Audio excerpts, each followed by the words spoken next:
Salve os irmãos com a paz do Senhor. Amém. Estou muito feliz por estar aqui mais uma vez. Vocês irmãos lembram da última vez que eu vim trazer a palavra, eu vim na cadeira. Ainda bem que os irmãos não me derrubaram.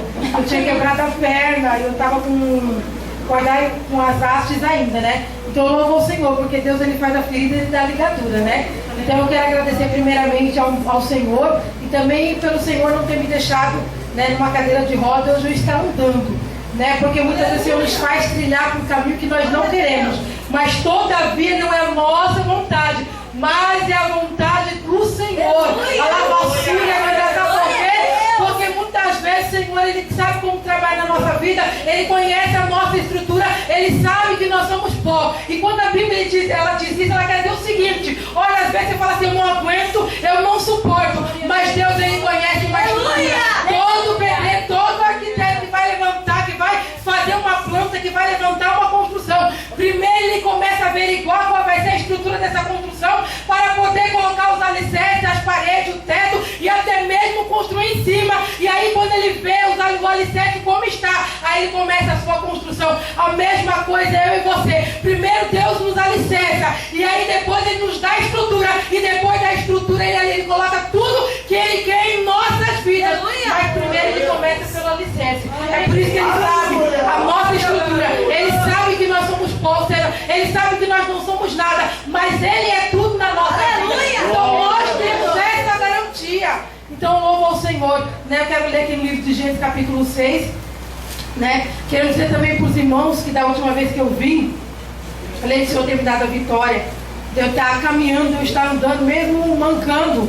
Eu quero agradecer também que eu não lembro quem deu testemunho, se era daqui. Uma irmã que ela deu um testemunho, irmãos, todo culto, ele é proveitoso para nós. Muitas vezes nós achamos que é proveitoso na hora da palavra, na hora que Deus está usando a profecia, não, irmão. Todo culto, ele é proveitoso. Uma irmã, ela veio aqui, ela testificou o seguinte, que ela trabalhava em uma clínica na recepção e tinha feito curso de enfermagem. E naquele curso que ela fez, ela não conseguia em lugar nenhum. Já tinha, acho que era, se eu não me engano, eu acho que era 5 anos, era uma jovem. E depois de 5 anos, que ela... depois de 5 anos, uma jovem casada, uma jovem. Depois de 5 anos que ela estava ali, se eu não me engano, se eu não estiver errada, né? Aí ela subiu de cargo porque surgiu uma vaga. E aí eu fui pensando, quando ela falou isso, ela não sabia. Mas eu toda quebrada, sem saber se ia andar, sem saber se ia caminhar, tinha feito o curso de enfermagem e já havia 5 anos que estava aguardando, né, para que o Senhor me abrisse uma porta. Isso aí eu não lembro um mês, mas foi no culto das irmãs. E logo depois, quando se virou o ano, que assim que eu comecei a andar, eu fui trabalhar no hospital e a vaga que me surgiu não foi da enfermagem. Mas eu lembrei que alguém tinha dado um testemunho que entrou como recepcionista. Eu falei, eu vou entrar como tem que entrar. Eu entrei, depois de lá fui para auxiliar, depois para técnica de enfermagem. Só não fui para enfermeira porque eu não cheguei a fazer a faculdade. Então, irmãos, quando alguém vem testificar aqui, então toma posse, porque o Senhor é louco. A lavassura quando dizendo pra você, olha, ela conseguiu, você vai conseguir. Eu tenho pra ela também, vou dar pra você. E ela talvez não sabia. Ela estava ali contando, agradecendo, porque ela falou assim, olha, já era pra mim ter agradecido de algum tempo, mas eu senti de agradecer hoje. Porque naquele dia, irmãos, o Senhor, quando ele tem uma bênção pra dar pra você, ele te coloca no lugar certo, na hora certa, na porta certa, no caminho de pessoa certa. A Bíblia fala que Ruth, ela era uma moabita, ela optou por ser fiel à sogra dela, e com tantos corpos em Belém, o Senhor colocou ela na hora certa, na porta certa, na frente do homem certo, e ali ela foi catar migalhas no campo do parente da sua sogra. Então, irmãos, não se preocupe não, porque o que é Deus está guardado. Deus vai te colocar na porta certa, na hora certa, no caminho de pessoa certa. Talvez você pede para um, pede para outro, não manda comigo por e-mail, pede para alguém levar, e aquela pessoa às vezes não sente de levar, e você fica entristecido, fica angustiado. Não importa, irmão, porque a tua bênção não está na mão de A e B, está na mão do Senhor. Essa noite só se preocupe em alcançar a mão do Senhor, porque é dessa mão que vai vir a tua providência. Gênesis capítulo 6. Também quero agradecer a vida do pastor Ronaldo, que foi meu pastor uma época. A filha dele, naquela época, a mãe dela regia. Irmãos, Quando teu filho coloca algo no coração, não rejeite não. A irmã regia e ela do lado da regente, ela regia junto. Ela tinha acho que 5 anos na época, 6, 4, 5 anos, né, mais ou menos. E hoje ela rege os adolescentes. Então, irmãos, o chamado pro teu filho não começa quando ele é adolescente, não começa quando Deus usa o pastor e fala assim, olha, eu vou dar um cargo pro seu filho, não. Ele já começa desde o ventre da sua mãe, desde o teu ventre. Deus, ele já chamou. Então começa a incentivar, deixa ele dar lugar. Às vezes ele pega alguma coisa, uma lata, começa a bater. Para, menino, não aguento mais. Não deixa, porque é Deus usando ele, é o ministério dele, começando a partir daí. Nós não temos paciência, mas nós temos que ter. Gênesis capítulo 6. Quando as pessoas começaram a multiplicar-se na terra, minha tradução é diferente. Quando as pessoas começaram a multiplicar-se na terra e lhes nasceram filhas, os filhos de Deus repararam na beleza das filhas dos homens e tomaram para si aquelas que lhe agradaram. E o Senhor disse, meu espírito não continuará com o homem, visto que ele é todo mau. Ele só viverá 120 anos. Naquele dia havia gigante, e mesmo depois, quando os filhos de Deus tiveram relações com as filhas dos homens, os filhos que lhes nasceram foram heróis de grande fama, conforme nos falam os relatos da antiguidade. O Senhor viu que a maldade humana foi ficando cada vez pior e que a imaginação e os pensamentos dos seres humanos levavam unicamente para o mal.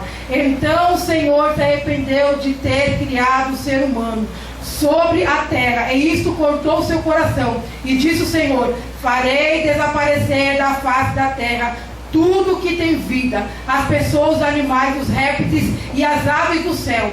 Estou triste porque os criei. Noé, porém, agradava ao Senhor com a sua vida. E esta é a história da vida de Noé. Ele era a única pessoa justa e íntegra na terra daquele tempo. Ele conduzia a sua vida de acordo com a vontade de Deus. Noé tinha 3 filhos, Sem, Cã e Jafé. A violência dominava a terra aos olhos de Deus. A terra estava completamente corrompida. Ao ver essa corrupção, e como toda a raça humana tinha se deixado arrastar para a depravação e o vício, Deus disse a Noé, decidi acabar com todos os seres vivos, porque a terra está cheia de crime e de perversão por causa deles. Eu os destruirei juntamente com a terra. Faça uma embarcação com madeira do cipestre, com vários compartimentos no seu interior, e revista-a de piche por dentro e por fora. Essas são as medidas da embarcação que você vai construir: 150 metros de comprimento, 25 metros de largura e 15 metros de altura. Faça-lhe um teto com uma abertura de meio metro entre o teto e o corpo da arca. No interior haverá 3 andares e uma porta lateral. Faça isso porque vou cobrir a terra com água, por meio de um dilúvio, para destruir toda a criatura viva debaixo do céu.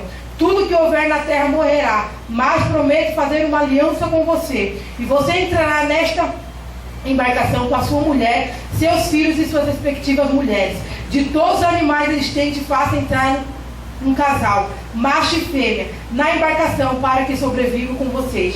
De cada espécie de aves, de quadrúpedes até o menor animal que rasteja pelo solo, virá um casal a você para que sejam conservados vivos. Armazene também toda espécie de comida para o seu sustento e sustento dos animais. Noé fez tudo conforme Deus lhe tinha ordenado. Finalmente chegou o dia em que o Senhor disse a Noé: entra na embarcação com toda a sua família, porque toda a humanidade, você é o único justo que encontrei. Leve para dentro da embarcação 7 casais de cada espécie de animal, puro, macho e fêmea, e um casal de cada espécie de animal impuro, macho e fêmea. Leve também 7 casais de aves de cada espécie. Assim poderás manter viva cada espécie após o dilúvio.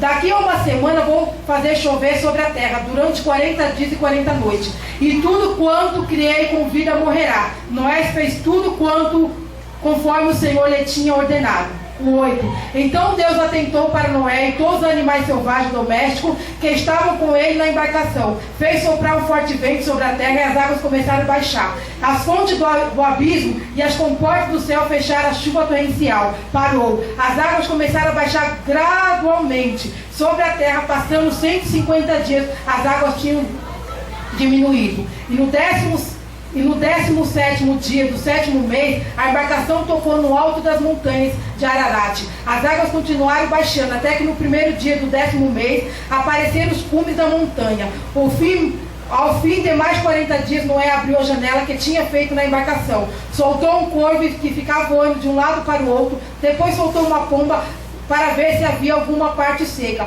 Mas a pomba não encontrou um lugar onde pousar. E voltou para a embarcação como as águas ainda não cobriram toda a terra.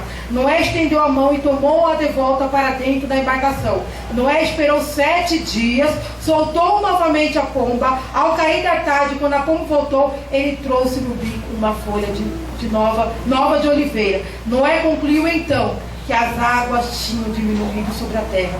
Ele deixou passar mais 7 dias, soltou novamente a pomba. Mas desta vez ela não voltou. Passaram-se ainda 29 dias depois disso. Quando Noé completou, foi 601 anos de idade. Secaram-se as águas na terra. Noé então levantou a cobertura da embarcação e verificou que as águas tinham descido totalmente.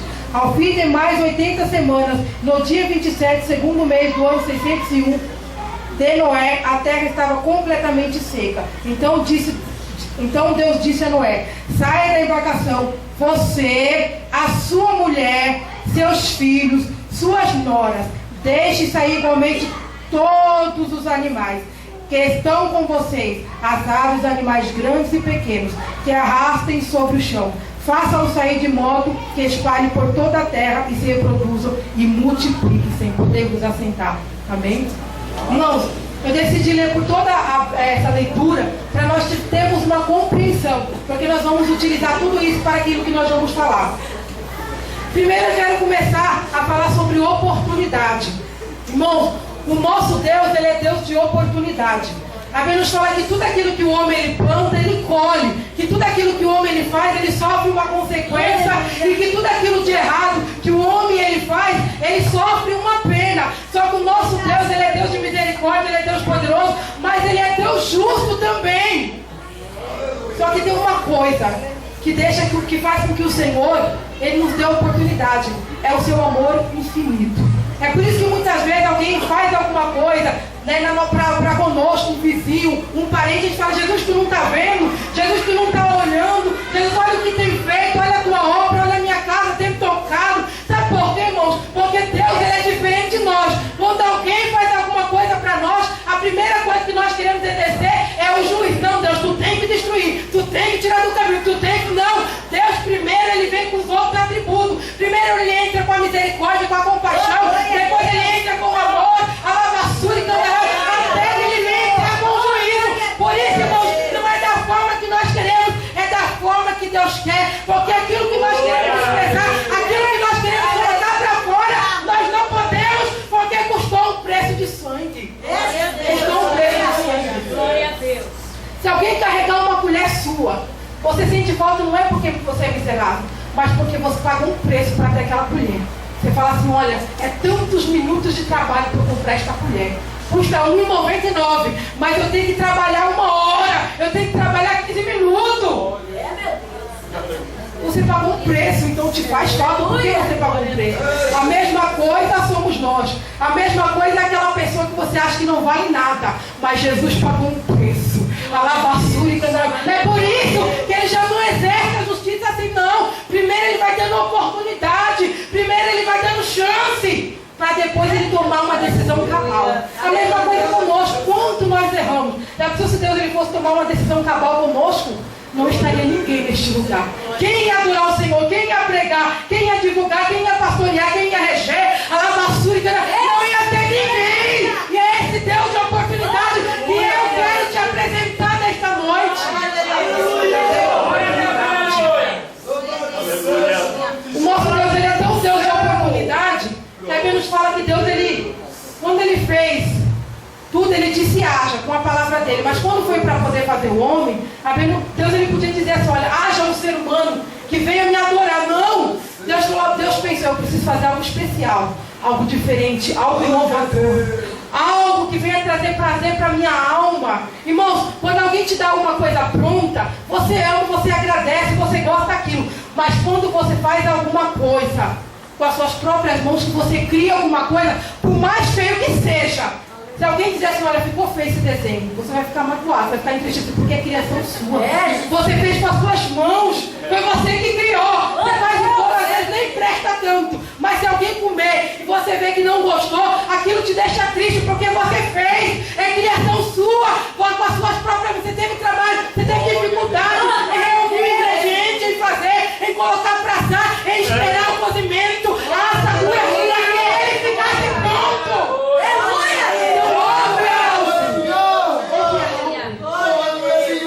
Por isso que o homem ele gosta de ser reconhecido. Tem alguém que fala assim, olha irmãos, não ligue se você não é reconhecido, irmãos. Não fala isso não, porque se você não for, você vai ligar. Todo mundo quer ser reconhecido porque sabe o esforço, irmão.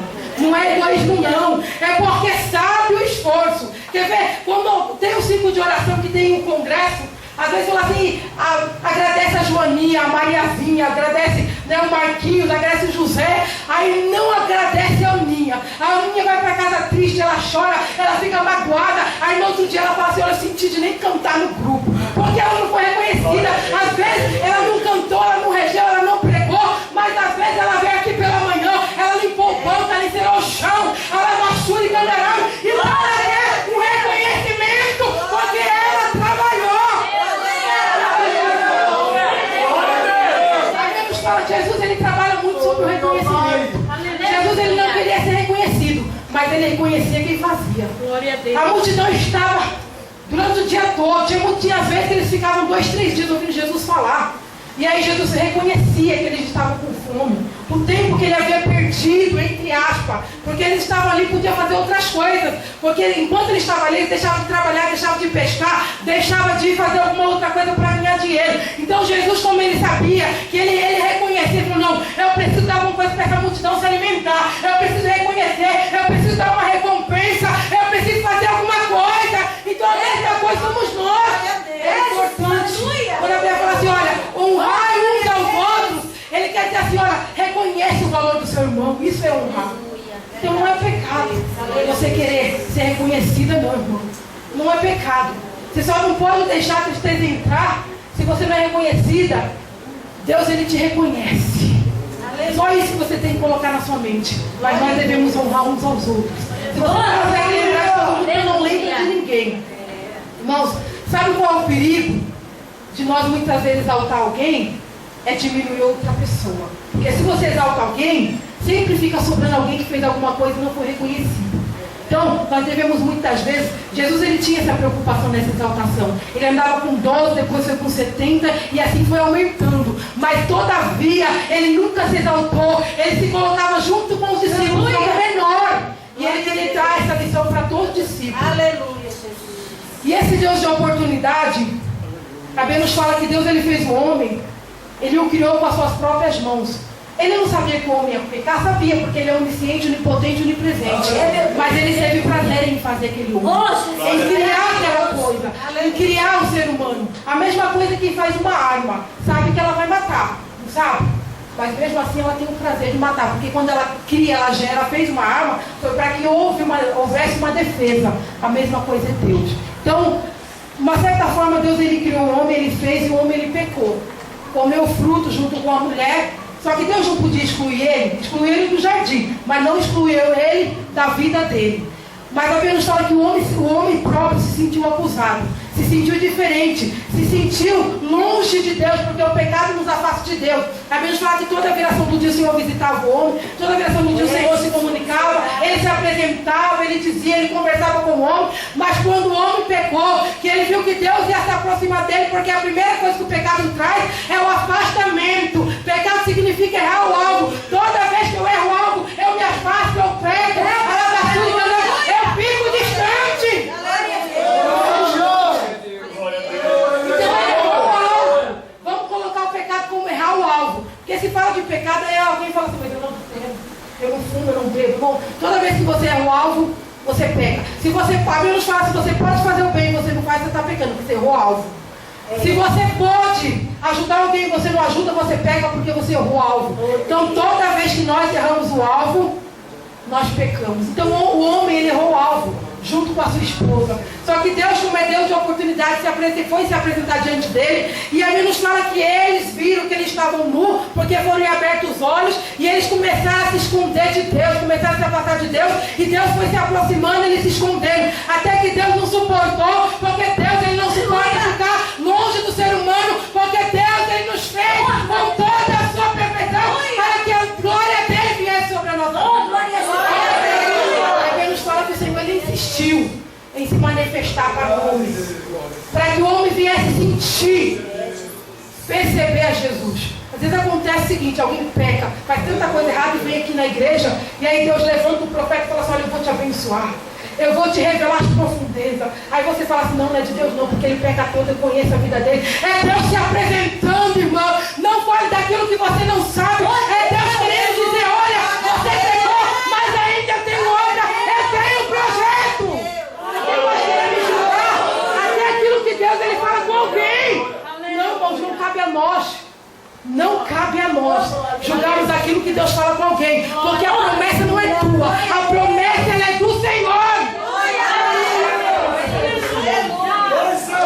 E aí nós queremos tocar na promessa, porque Deus está falando uma coisa que eu não concordo, irmãos. O culto não é feito para mim, para você, é para Deus. A palavra, a lavachúrica, ela vem de Deus.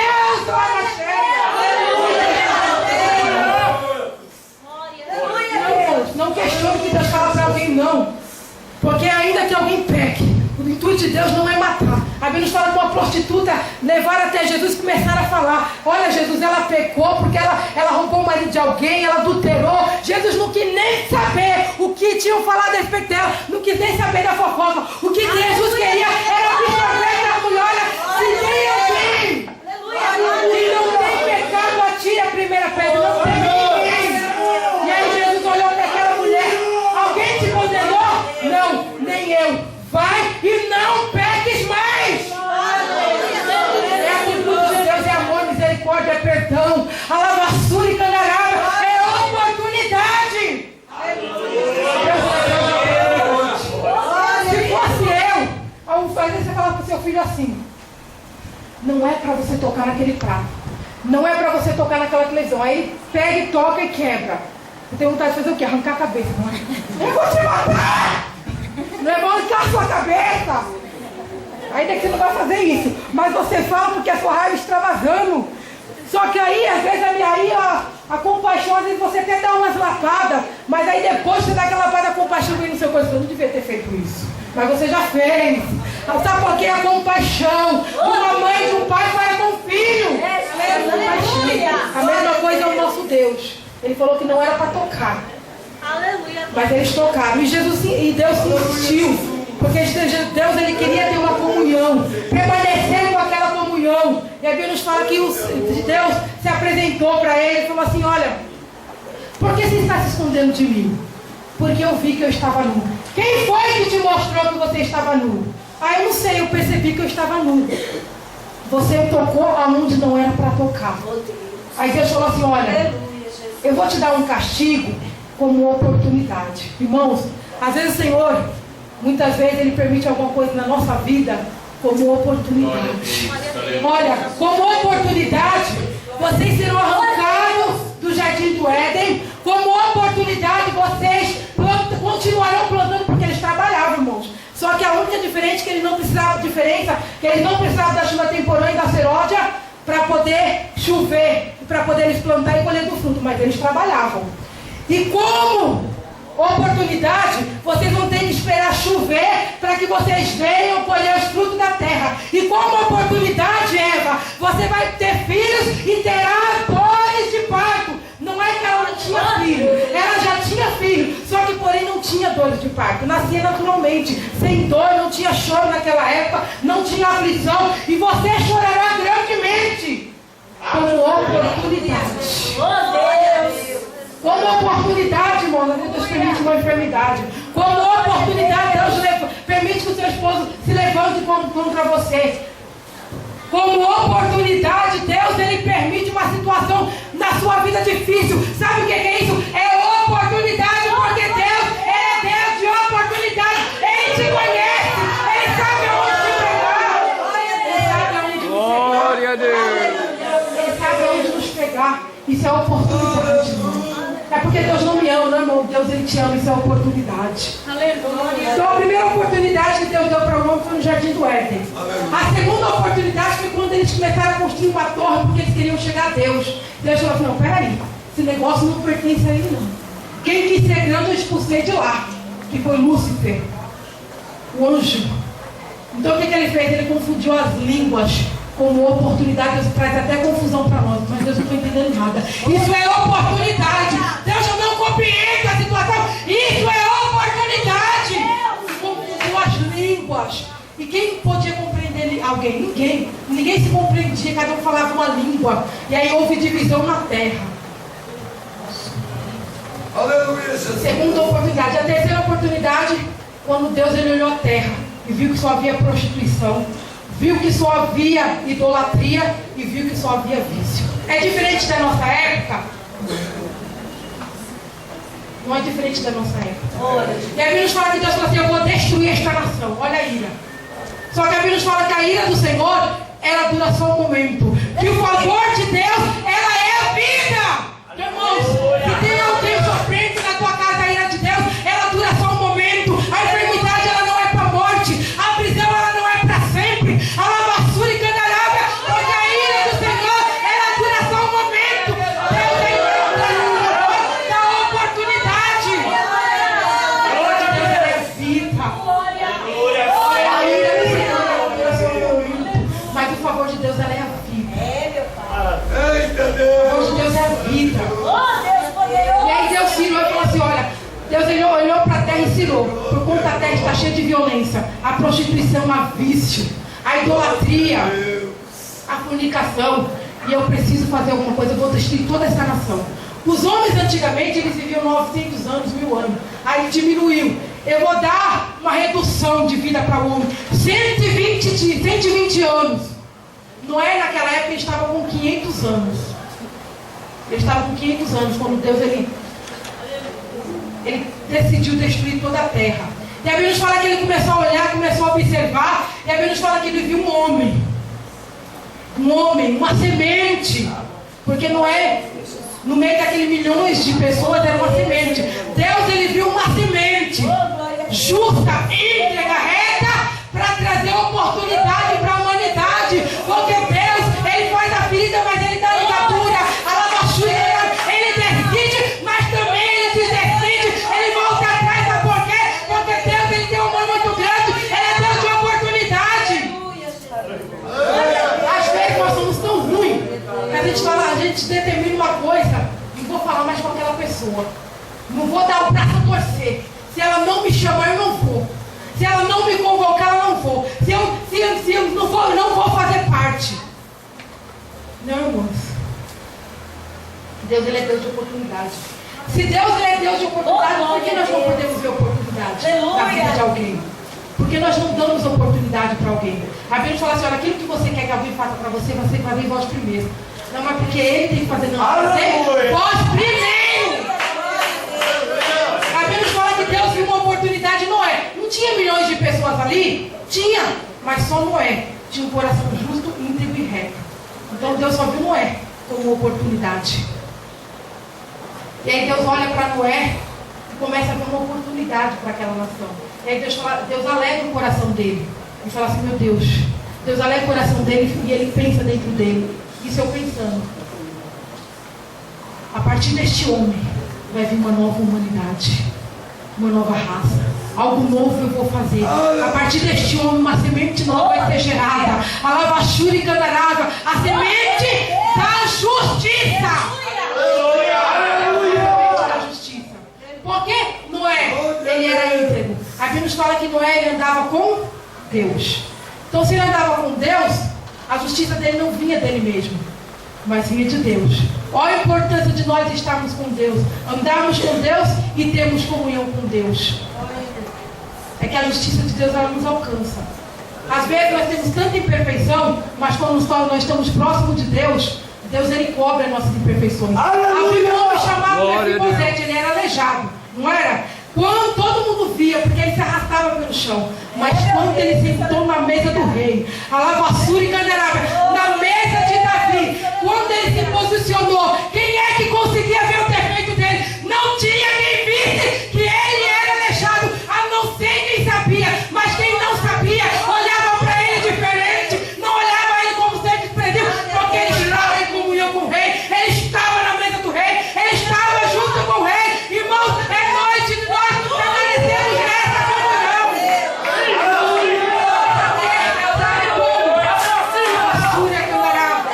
Sabe como nós percebemos que nós estamos perdendo a comunhão com Deus? Não é quando eu decido, não. É quando alguém olha para mim e começa a apontar os meus defeitos. Aquela irmã é mentirosa. Ela paga e não paga, ela compra e não paga. Aquele irmão não dá nem para acreditar. Olha, aquele irmão não tem amizade. É falta. Sabe que isso aí é nós estamos nos distanciando de Deus. Nós não vemos, mas quem está de fora vê. A lavassura e candarária, quem está longe vê. Então, quando alguém começa a comentar de você, não se entristeça, não. Não se aborreça, não. Se aproxime de Deus para que essa imperfeição sua, ela venha a ser coberta, ela venha a ser desaparecida. É só tendo comunhão. Não, Noé não era justo por si mesmo. Noé não era justo por si mesmo. Eu vou correr. Se não der, eu não falo prego tudo. Eu vou reduzir. Eu quero que vocês entendam que só que Deus dá a oportunidade de Deus para com aqueles que você acha que não vale nada. É só isso que eu quero que você entenda. Se não der pregar tudo, eu não prego. Então, ele andava com Deus. Então, a comunhão com Deus, ela apaga a nossa imperfeição. Ela faz com que Então, ele não tinha justiça nele mesmo. Mas a justiça dele vinha na comunhão com Deus, porque ele andava com Deus. Então, Deus viu uma oportunidade. E aí Deus fala assim, eu vou dar um projeto para esse camarada. Eu posso confiar nele, porque ele é íntegro. E aí Deus se apresenta a Noé e fala assim, Noé, eu tenho uma coisa, eu tenho um projeto para você. Eu tenho algo para colocar nas tuas mãos. O negócio é o seguinte, você vai construir uma embarcação, porque eu estou mandando um grande dilúvio, uma grande chuva. Naquela época não chovia. Por isso que ninguém acreditava quando ele começou a pregar. Eu estou mandando uma vara para corrigir esse povo, esse pessoal. E eu vou mandar um grande dilúvio. E eu tenho achado confiança em você para você fazer uma embarcação. Só que essa embarcação vai te trazer um trabalho, porque essa embarcação nada mais é do que um projeto gigantesco. Então eu vou te dar como você vai fazer o tamanho dessa embarcação. Irmãos, o projeto que Deus tinha para Noé não era pouca coisa não. Olha, era equivalente a 4 andares de um prédio. A largura dele era equivalente a um campo de futebol e meio. O comprimento era equivalente a 9 campos de futebol. A única coisa pequena que tinha nesse lugar era a janelinha, que era de 45 centímetros. Que era para jogar o que não prestava fora e trazer um pouco de claridade. Só. E ele tinha, e o projeto, além de ser grande, gigantesco, Deus ainda pegou e falou assim, olha, eu vou te mostrar como tu vai fazer este projeto. Eu vou te falar que tu vai ter que usar madeira. A madeira que você vai ter que usar não é qualquer madeira não, vai ser uma madeira cara e difícil de trabalhar. Você vai ter que bentumar por dentro e por fora, porque você vai ter que utilizar petróleo. Olha, e você vai ter que construir andares, baixos, segundos e terceiro. O que Deus quer dizer para nós? Irmãos, tem projeto que Deus coloca no nosso coração, é oportunidade. Ah, mas eu estou à frente disso aqui, mas eu estou vendo que não vai dar, porque eu estou sozinha. É oportunidade. A lavassura, Deus não chamou os filhos de Noé para fazer, não. Chamou Noé para fazer e colocar os filhos na arca, irmãos. Se Deus te colocou à frente num trabalho, é você. Mas é difícil, mas é você. Não tem condições, mas é você. O projeto é grande, mas é você. Eu não tenho estrutura, mas é você. Deus é você. Lavassura e candarária. Aleluia. O projeto desse forte. Menino, o negócio era tão grande, 7 mil. Olha, quando Deus falou que era 7 mil espécies, irmãos, era 7 mil espécies. Mas animais eram 45 mil. Porque, bem, 7 mil, macho e fêmea. Teve animais que ele teve que pegar 7 de uma vez só. Os filósofos dizem que foi 45 mil animais. Quer dizer, não era pouca coisa. Não era um projeto pequeno. Não era um projetinho, não.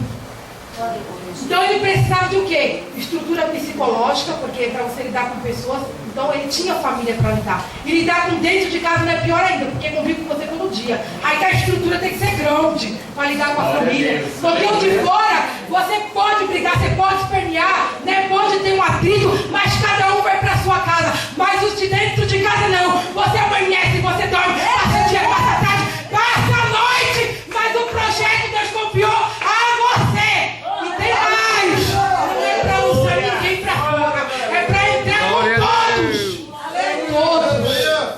Todos. É pensar de grupo. Você está tão cheio que fala assim, hoje é meu último ano, não é verdade? Sempre é meu último ano. O ano que vem eu não vou estar à frente, irmãos. O seu tempo é do Senhor. E quem determina a tua entrada, a tua saída é o Senhor. Lava Shuri. Senhor. Amém. Estou muito feliz de estar aqui com os irmãos esta noite. Glória a Deus.